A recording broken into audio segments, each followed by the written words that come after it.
Shalom, salam damai sejahtera di dalam kasih Tuhan. Jumpa kembali di Pagi Menyapa pada saat ini bersama saya Pendeta Lukas Eko Sukoco. Saudara masih menghayati kasih Tuhan di minggu-minggu Pentakosta. Dan hari ini saya mengajak kita membuka kesaksian dari Kisah Para Rasul pasal 4. Kisah Para Rasul pasal 4 ayat 7 sampai dengan 13. Mari kita bersama cermati, demikianlah firman Tuhan. Lalu Petrus dan Yohanes dihadapkan kepada sidang itu dan mulai diperiksa dengan pertanyaan ini. Dengan kuasa manakah dan dalam nama siapakah kamu bertindak demikian?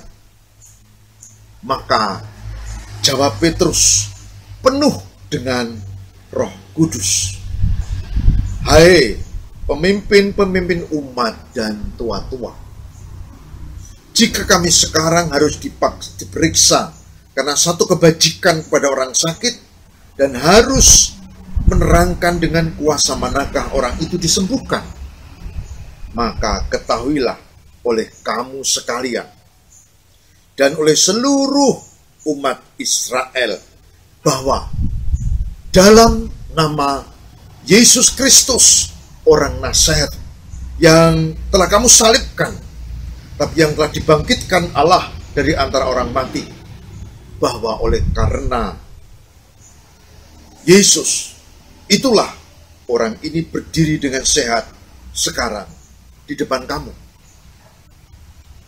Yesus adalah batu yang dibuang oleh tukang-tukang bangunan, yaitu kamu sendiri. Namun ia telah menjadi batu penjuru, dan keselamatan tidak ada dalam siapapun juga selain di dalam Dia. Sebab di bawah kolong langit ini tidak ada nama lain yang diberikan kepada manusia yang olehnya dapat diselamatkan." Ketika sidang itu melihat keberanian Petrus dan Yohanes dan mengetahui bahwa keduanya orang biasa dan tidak terpelajar, heranlah mereka. Dan mereka mengenal keduanya sebagai pengikut Yesus.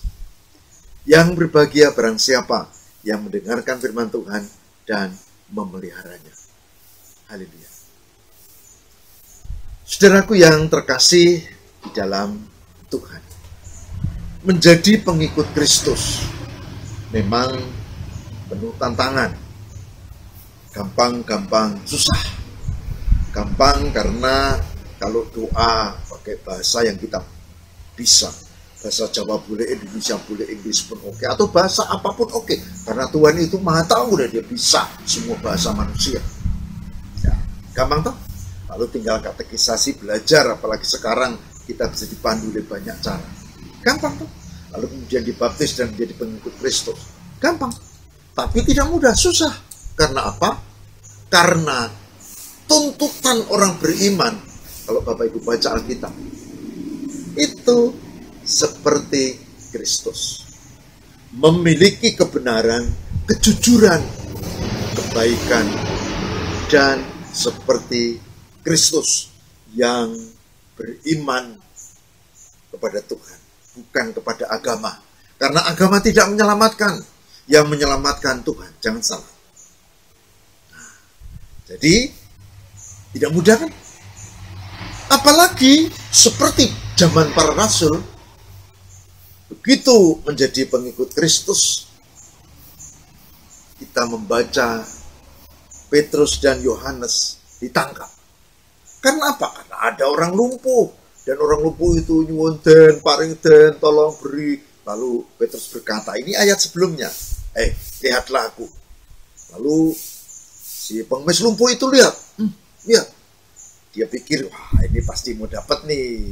Nah, ini koin emas paling tidak nih. Tapi Rasul Petrus berkata, lihat, emas dan perak tidak ada padaku, tapi yang ada adalah Yesus. Lalu Petrus mendekat dan berkata, di dalam nama Yesus, bangkitlah. Dan dia yang lumpuh itu tiba-tiba dan pelan lalu dia bangkit. Dia sembuh, dia bisa berjalan, dan orang heran. Kok Petrus bisa begitu ya? Gitu. Begitu juga dengan Yohanes yang menyertai. Lalu mereka ditangkap. Jadi mereka ditangkap itu karena menjadi pengikut Kristus. Karena menjadi pengikut Kristus itu dianggap kafir. Dianggap, kalau sesungguhnya ya enggak. Ini malah justru orang yang beriman. Ditanya, kamu bisa begitu, kenapa? Dalam nama siapa? Begitu kan ceritanya. Dan Petrus jujur. Ini karena Yesus Kristus, orang Nazaret itu. Yosua Hamasyah, Isa Al-Masih, yang kamu salibkan itu. Tentu ini maksudnya Yesus Kristus yang di Alkitab, Isa Al-Masih yang di Alkitab, bukan yang lainnya. Lalu orang heran, apalagi Petrus selalu memberikan kesaksian yang tegas bahwa di bawah kolong langit ini dan di atas bumi tidak ada nama lain yang diberikan kepada manusia supaya dia bisa selamat, yaitu hanya di dalam Dia. Artinya keselamatan itu di dalam Yesus, bukan dalam agama. Dan ahli-ahli Taurat, para tua-tua heran. Mereka ngerti, ini Petrus kan lulusannya apa? Dia itu orang biasa, tidak terpelajar. Kok ngomongnya pinter dan menohok, begitu ya. Lalu mereka terdiam. Saudara, hari ini kita belajar bahwa ternyata satu, menjadi pengikut Kristus itu tidak mudah. Bahkan seringkali dianggap musuh, nggak jelas salahnya apa ya. Seringkali dianggap kafir, padahal dia kan orang beriman kepada Tuhan. Tidak mudah. Yang kedua, hari ini kita belajar berbuat baik pun dicurigai. Orang lumpuh bisa bangkit berjalan lagi, dicurigai. Jadi orang yang beriman di dalam Kristus berbuat baik pun dicurigai. Ya, santai aja. Dari dulu memang gitu. Yang ketiga, kita harus melawan. Melawan bukan fisik, bukan dengan kekerasan, tapi melawan dengan kasih. Melawan dengan kasih, memberi penjelasan pun dengan kasih.